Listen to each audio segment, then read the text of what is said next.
معزز سامعین گرامی قدر، رمضان کا مہینہ آئے ہمارے ساتھ گناہوں کے انبار ہوں، اور رمضان کا مہینہ چلا جائے ہمارے جسم میں پھر بھی گناہوں کے انبار ساتھی ہوں، تو گویا ہم نے رمضان کے فلسفے اور غرض و غایت کو سمجھا نہیں۔ آپ کے سامنے رمضان کے حوالے سے ایک نہایت اہم عبادت جو اسلام کے بنیادی ارکان میں سے ہے اس کو رکھ رہے ہیں، اور مقصد یہ ہے کہ ہم اس عبادت کی اہمیت کو سمجھیں، اپنے گھر والوں کو، اپنے دوستوں کو، اپنے احباب کو، اپنے رشتہ داروں کو، اپنے گرد و نواح میں اس عبادت کی اہمیت کا ابلاغ کریں، تاکہ رمضان جو نئے ارادے باندھنے کا موسم ہے، نیکیوں کی نئی نیتیں کرنے کا موسم ہے، برائیوں کے اعمال چھوڑنے کا ارادہ کرنے کا موسم ہے، اس کے فلسفے اور اس کی غرض و غایت کو ہم پالیں۔ آپ کے سامنے نماز کی اہمیت کے حوالے سے بہت سی باتیں رکھی ہیں، اسی بات کو آگے بڑھاتے ہوئے یہ بات آپ کے سامنے رکھنا مطلوب اور مقصود ہے کہ صحابہ کا جو نماز چھوڑنے کے بارے میں کفر کا، ارتداد کا، یا دائرہ اسلام سے خارج ہونے کا، یا شرک کا جو فتویٰ، یہ صرف صحابہ کا نہیں تھا، بلکہ تابعین، تبع تابعین، محدثین، فقہائے حناف، حنابلہ، شافعہ، مالکیہ، ظاہریہ، جتنے بھی اسلام کے اندر فقہی مکتبہ فقہی امام گزرے ہیں یا محدثین گزرے ہیں، یہ اجماعی موقف ہے۔ ہمارے سے لوگ یہ کہتے ہیں کہ جی ہم نماز کس کے پیچھے پڑھیں، آپ تو آپس میں ایک نہیں ہیں، آپ فلاں کے پیچھے نہیں پڑھتے، فلاں کے پیچھے نہیں پڑھتے۔ چلو یہ تو اختلاف ہے کہ ایسے پڑھنی چاہیے، ایسے نہیں پڑھنی چاہیے، لیکن یہ تمام مکاتب فکر کے اندر بات متفق ہے، اجماعی موقف ہے کہ 5 پڑھنی ہے، اور جو چھوڑے گا وہ دائرہ اسلام سے خارج ہے۔ آپ نے یہ بات مانی؟ جو لوگ یہ اعتراض کرتے ہیں کہ ہم جی اختلاف ہے، جی جس بارے کے اوپر اختلاف نہیں ہے آپ تو وہ بھی نہیں مانتے، اس بارے کے اوپر اتفاق ہے۔ اور جو بات کل آپ کے سامنے رکھی تھی کہ جو بندہ جان بوجھ کے نماز چھوڑ دیتا ہے، چاہے ایک بھی چھوڑ دے، ایک ہے سستی سے چھوڑ دینا، اور ایک ہے عقیدے کے اعتبار سے، یہ بات آپ کے سامنے رکھ چکا ہوں۔ عقیدہ ہے کہ نماز فرض ہے لیکن سستی سے چھوڑ دی، اس کے حوالے سے علماء کی بعض کی دوسری آراء موجود ہیں۔ ایک یہ ہے کہ عقیدہ یہ ہے کہ 5 نمازیں نہ پڑھے بغیر بھی اسلام اور دین مکمل ہے، اور بندہ پھر بھی مسلمان رہتا ہے۔ اس کے بارے میں اجماع امت ہے کہ یہ بندہ دائرہ اسلام سے خارج ہے، اس نے اسلام کو سمجھا نہیں ہے۔ لیکن امام یحییٰ نے عبداللہ ابن مبارک سے یہ جو دوسرا موقف ہے، اس حوالے سے بھی ایک بات نقل کی ہے کہ عبداللہ ابن مبارک سے پوچھا کہ جو بندہ یہ عقیدہ رکھتا ہے کہ 5 نمازیں فرض ہیں، لیکن جب نماز کا وقت آتا پڑھتا نہیں ہے، دوسری نماز کا وقت آ گیا، تو ہمارے بعض علماء کا یہ موقف ہے کہ وہ مسلمان رہے گا۔ تو امام عبداللہ ابن مبارک نے کہا تو نے ایسی بات کی ہے جو مجھے نہ صحابہ سے، نہ تابعین سے، نہ محدثین سے، نہ کسی سے، نہ قرآن سے، نہ سنت سے ملی ہے۔ تو نے ایسی بات کا دعویٰ کیا ہے۔ ایک آدمی یہ عقیدہ رکھتا ہے کہ 5 نمازیں اسلام میں ہیں، اور پھر نماز آئے اور نماز کو چھوڑ دے، تو وہ نماز میں غفلت نہیں برت رہا، وہ اپنے اسلام ہی کے اوپر حملہ آور ہو رہا ہے۔ یہ بھی محدثین کا ایک موقف رہا ہے، یہ دوسری رائے بھی آپ کے سامنے ہونی چاہیے۔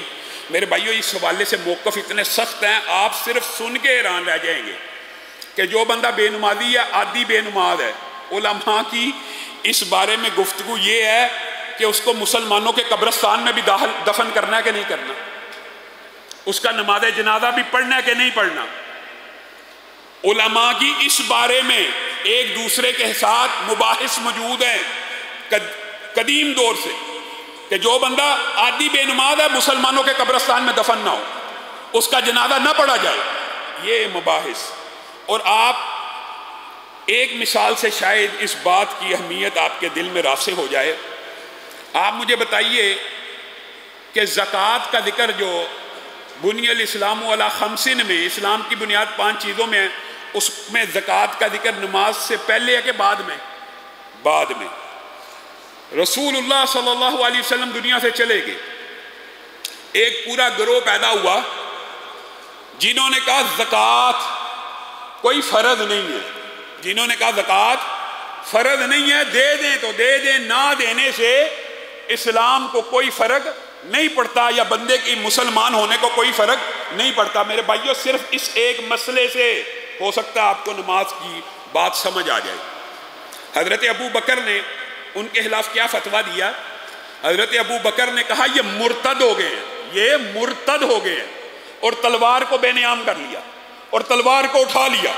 اور حضرت ابو بکر نے کہا جو شخص رسول اللہ کی زندگی میں زکوٰۃ دیا کرتا تھا، اگر اس نے زکوٰۃ کا انکار کیا، ابو بکر ان کے خلاف جہاد کرے گا، یہ مرتد ہو گئے۔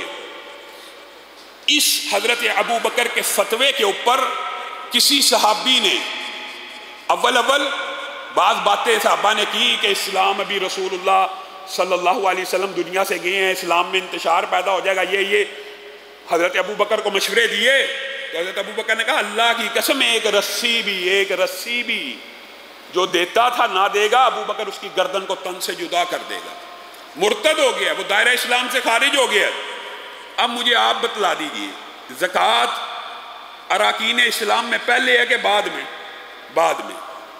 اگر میرے بھائیوں زکوٰۃ کا منکر عقیدے کے اعتبار سے مرتد ہے اور دائرہ اسلام سے خارج ہے، تو جو بندہ نماز کا منکر ہے اور جو کہتا جی ٹھیک ہے جی، آج کل بچے والدین جو شکوہ کرتے ہیں، والدین بچوں کو کہتے ہیں نا کہ نماز پڑھو، آؤ مسجد کی طرف آؤ، نماز ادا کرو، وہ کہتے ہیں کہ نماز پڑھ دینے سے اسلام مکمل ہو، اسلام ویسے بھی مکمل ہو جاتا ہے۔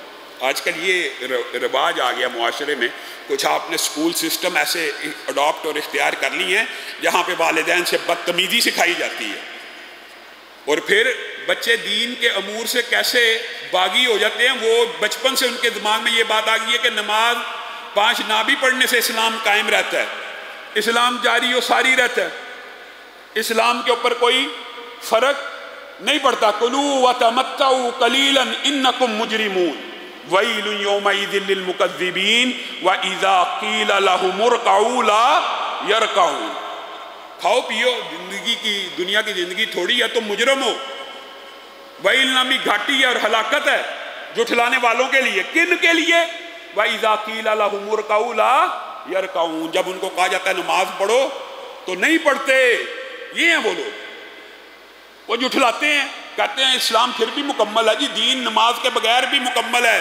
وَيْلٌ يَوْمَئِذٍ لِّلْمُكَذِّبِينَ، ان کے لیے اللہ نے پھر کہا جھٹلاتے ہو، اللہ کی باتوں کو جھٹلاتے ہو، اللہ کی باتوں کا انکار کرتے ہو۔ جہنم کی ایک وادی بھی ہے ویل نامی، اور ہلاکت بھی ہے تمہارے اوپر جھٹلانے والوں کے۔ پھر اللہ نے یہ بات اینڈ کر دی۔ اللہ کا بھی سمجھانے کا ایک انداز ہے، فَبِأَيِّ حَدِيثٍ بَعْدَهُ يُؤْمِنُونَ، اس آیت کے بعد فَبِأَيِّ حَدِيثٍ بَعْدَهُ يُؤْمِنُونَ، ان باتوں کے بعد کس بات کے اوپر ایمان لے کے آؤ گے؟ وَإِذَا قِيلَ لَهُمُ ارْكَعُوا لَا يَرْكَعُونَ، جب تمہیں کہا جاتا ہے نماز پڑھو تم پڑھتے نہیں ہو۔ اب ان ساری باتوں کے بعد بھی اب کس بات کے اوپر ایمان لانا ہے؟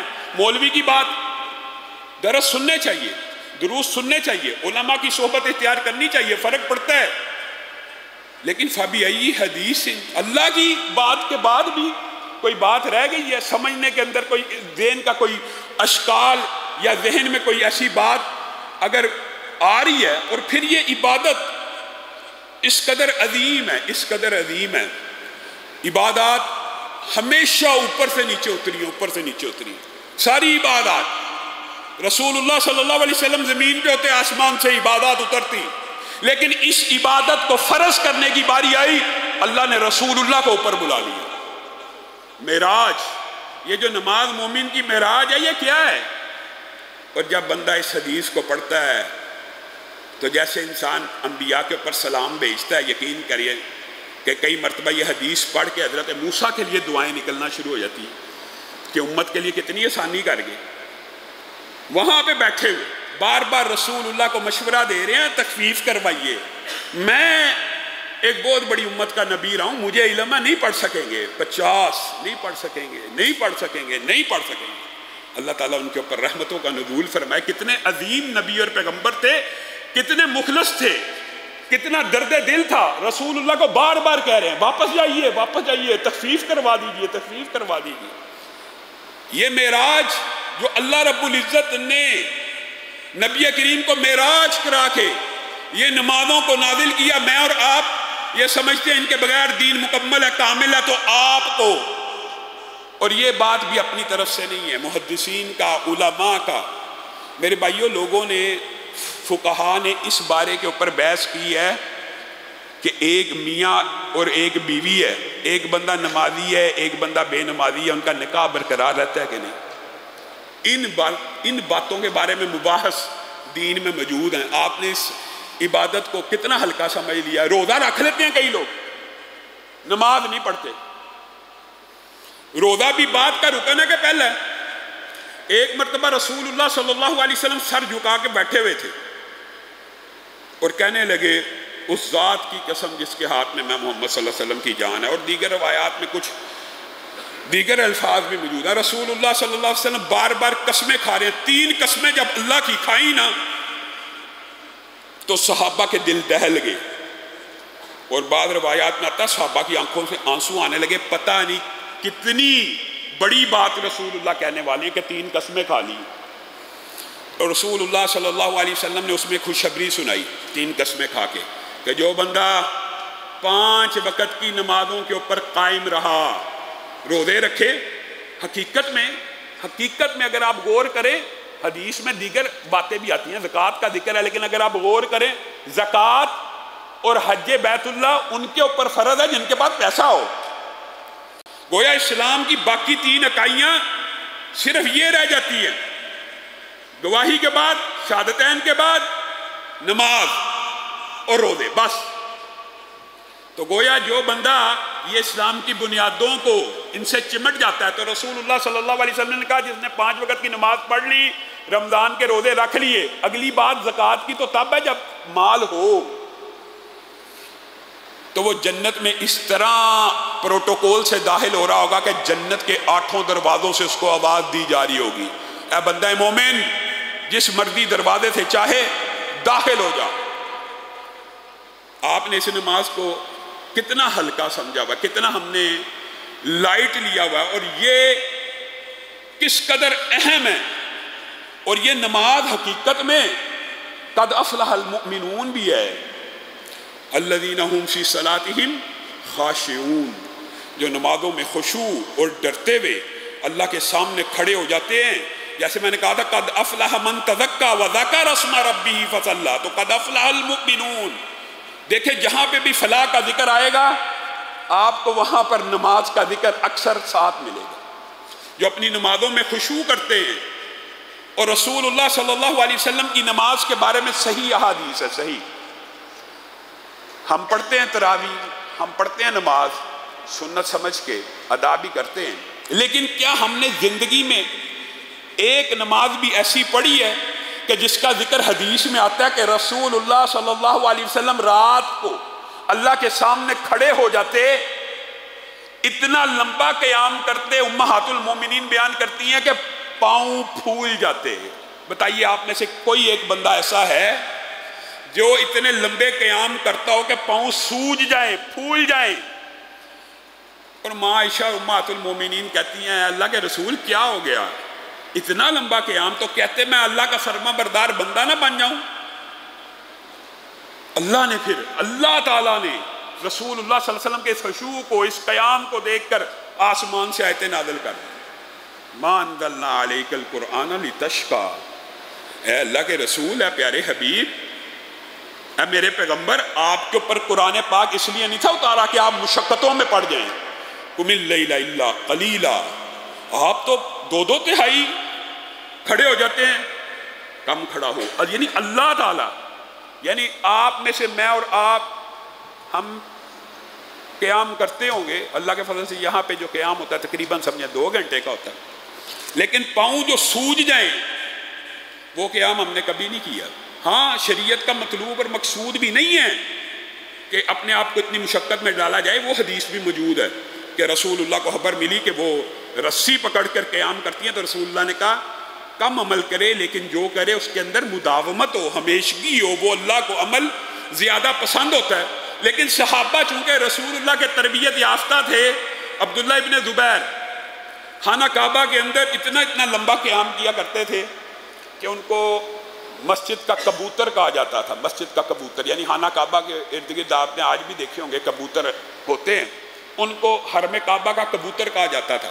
اور اس کی ایک وجہ یہ بھی تھی کہ جب وہ رکوع یا سجدہ کرتے تو اتنا لمبا سجدہ کرتے تھے کہ پرندے، کبوتر اور اڑنے والے پرندے یہ سمجھتے کہ کوئی تختہ ہے اور ان کے اوپر آ کے بیٹھ جاتے، حرکت ہی کوئی نہیں تھی ہوتی، اتنا لمبا سجدہ ہوتا تھا کہ حرکت ہی نہیں تھی ہوتی۔ اور آپ کی اسی تربیت کا یہ نتیجہ ہے کہ عروہ بن زبیر جو ہیں، عروہ بن زبیر، یہ عبداللہ بن زبیر ہیں اور یہ عروہ بن زبیر ہیں، حواری رسول صلی اللہ علیہ وسلم کے بیٹے ہیں۔ عروہ بن زبیر جو ہیں، آپ کے علم میں ہوگا، یہ ایک لمبا چوڑا واقعہ، کبھی موقع ملا اس کو بھی تفصیل سے رکھیں گے، اس کی ایک جز کو بیان کرتا ہوں کہ ایک مرتبہ اپنے بیٹے کی تدفین کے وقت ان کے پاؤں کو چوٹ لگ گئی، اور پاؤں کو جب چوٹ لگی تو پاؤں میں انفیکشن ہو گئی، پاؤں سوجنا شروع ہو گیا، تو حکماء نے کہا یہ پاؤں کاٹا جائے گا یا ٹانگ کو کاٹا جائے گا تو یہ زہر آگے نہیں پھیلے گا۔ اب عروہ نے کہا ٹھیک ہے اگر یہی علاج ہے، تو کہا آپ کو بے ہوش کرنا پڑے گا شراب سے، نشے سے، بے ہوشی کی ادویات سے۔ تو عروہ بن زبیر نے کہا یہ نہیں ہو سکتا کہ میں حرام کے ذریعے اپنا علاج کراؤں، حالانکہ جان بچانے کے لیے اضطراری حالت میں تو حرام بھی جائز ہو جاتا ہے۔ کہنے لگے یہ نہیں ہو سکتا کہ مدہوشی کی، بے ہوشی کی یا شراب پی کے یا نشے میں مجھے دھت کر دو اور پھر میں اپنی ٹانگ کٹاؤں، یہ نہیں ہو سکتا۔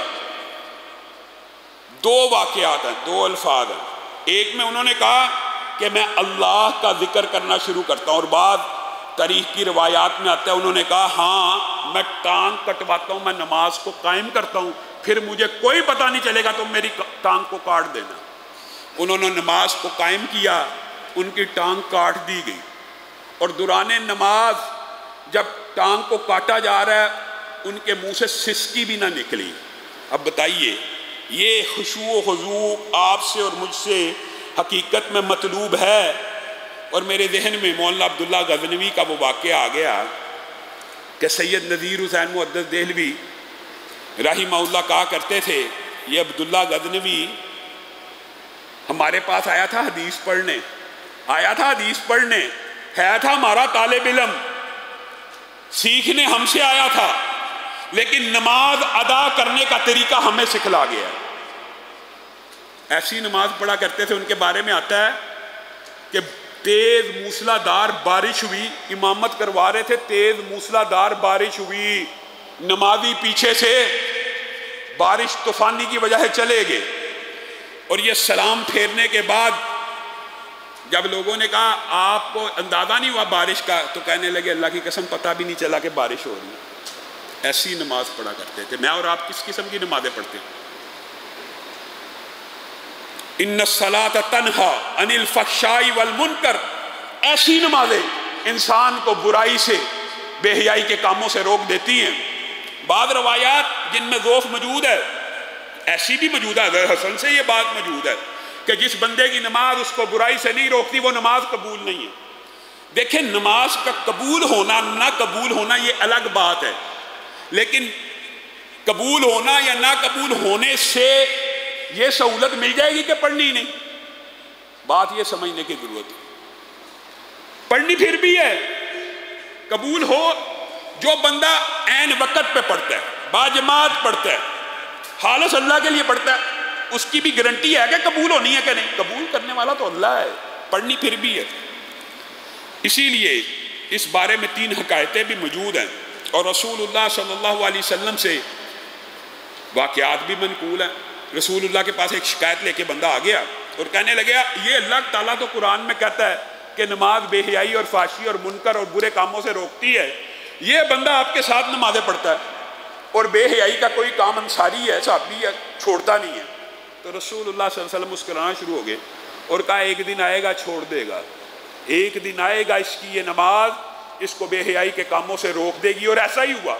پھر ایک دفعہ شکایت آئی، اللہ کے رسول یہ بندہ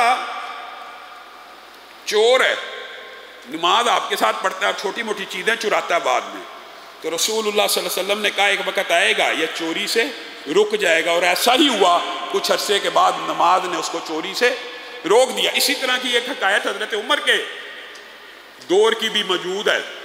ایک نوجوان نے ایک عورت شادی شدہ کو دیکھا اور اس کے محبت میں گرفتار ہو گیا۔ وہ شادی شدہ عورت کو دعوت گناہ دی۔ اس شادی شدہ عورت عقل مند تھی، صاحب بصیرت تھی۔ اس نے کہا ٹھیک ہے میں تیری دعوت کو قبول کروں گی اگر تو 40 دن حضرت عمر کے پیچھے نماز کو ادا کرے گا۔